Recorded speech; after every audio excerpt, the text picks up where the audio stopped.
Across Chicago's skyline, the Catholic spires stretching toward the heavens are endangered.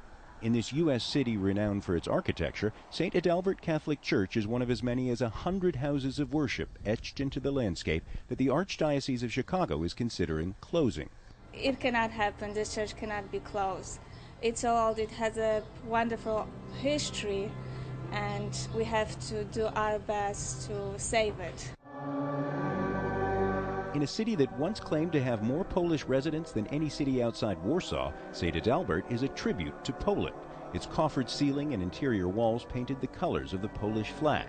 Its mural depicting the marriage of a Polish queen. Well, the church really needs to pay more attention to souls, S-O-U-L-S, and not be a S-O-L-E corporation. And if they take it down, no way in hell can you get something like this built again. There's just no way. But as in other Catholic churches here, the faithful are vanishing from the pews. Support scaffolding surrounds its crumbling towers. The role of parish priest is split among fathers visiting from neighboring churches. At the now closed St. Boniface, 2 convents, the school, and a rectory have been demolished. Believers and non-believers alike want the diocese to preserve the buildings, if not the spiritual functions that go on inside. They're historic resources that are beautiful and vital and valuable to us, and we always prioritize reuse over demolition. So if the sad day comes when these spaces have to close and we're not able to save the parish within them, then we try to have a planning process for finding a reuse for them.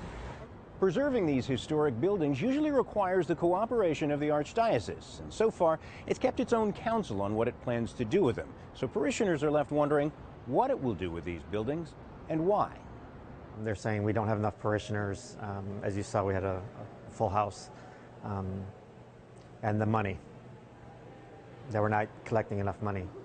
An Archdiocese official told us the church takes seriously the contribution these historic buildings make to Chicago's architecture, but she says there are fewer Catholics in many parishes and fewer priests. We look today and see that some of our parishes, because of these other changes, are very, very small.